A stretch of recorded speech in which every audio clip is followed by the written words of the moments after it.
Good morning. Good morning from Chris. Say good morning, Chris. Say good morning. All right, let's get started on chapter 16. This book is flying by. I can't believe we're already on chapter 16.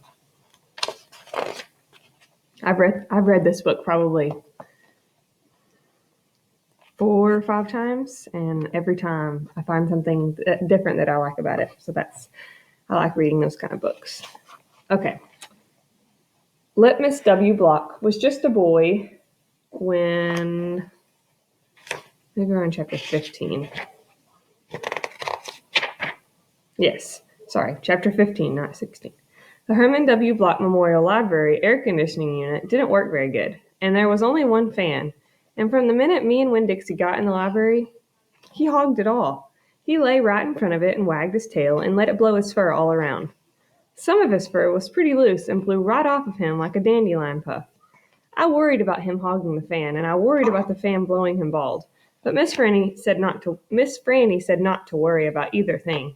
That Winn-Dixie could hog the fan all he wanted, and she had never in her life seen a dog made bald by a fan. Sometimes when Miss Franny was telling a story, she would have a fit.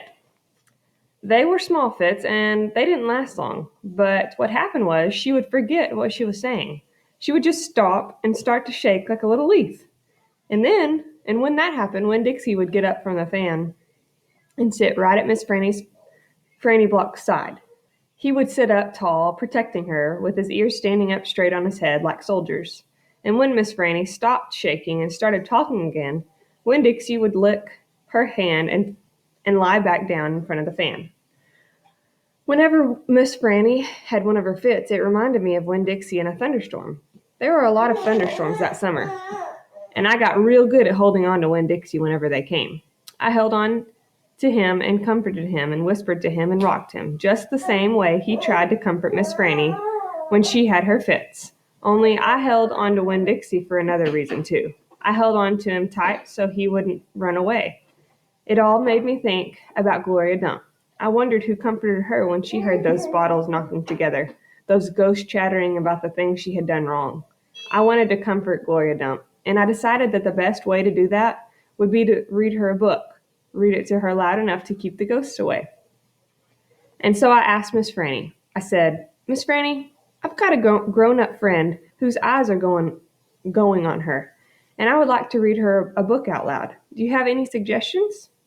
"Suggestions?" Miss Franny said. "Yes, ma'am, I have suggestions. Of course I have suggestions. How about Gone with the Wind?" "What's that about?" I asked her. "Why," said Miss Franny, "it's a wonderful story about the Civil War."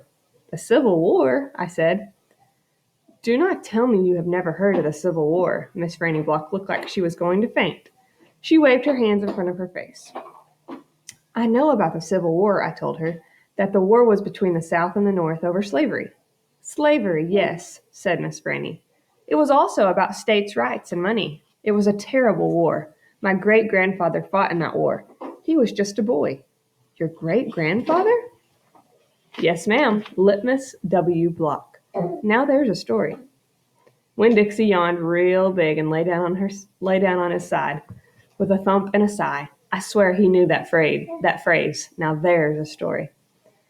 And he knew it meant we weren't going anywhere real soon. "Go ahead and tell it to me, Miss Franny," I said, and I sat down cross-legged next to Winn-Dixie. I pushed him and tried to get him to share the fan, but he pretended he was asleep, and he wouldn't move. I was all settled in and ready for a good story when the door banged and pinch-faced Amanda Wilkinson came in. Winn-Dixie sat up and stared at her. He tried out a smile on her, but she didn't smile back, and so he lay down again. "I'm ready for another book," Amanda said, slamming her book down on Miss Franny's desk. "Well," said Miss Franny, "maybe you wouldn't mind waiting. I am telling India Opal a story about my great-grandfather. You are, of course, more than welcome to listen. It will be just 1 minute." Amanda sighed a real big dramatic sigh and stared past me. She pretended like she wasn't interested, but she was, I could tell. Come sit over here, said Miss Franny. I'll stand. Thank you, said Amanda. Suit yourself, Miss Franny shrugged. Now, where was I? Oh, yes, Litmus. Litmus W. Block. All right, tomorrow we'll find out the story about her great-grandfather at the end of chapter 16. I hope you're having a good week so far. I hope you're having a good morning or day or lunch or whatever time of the day you're watching this video. I just wanted to tell all of you thank you for working so hard. Parents too, thank you for working hard and getting everything done. I know that this is still a very big adjustment for everyone, and I appreciate all of your hard work. I appreciate you emailing me and responding to me. Anyways, I appreciate it very much, and I hope you have a good rest of your day.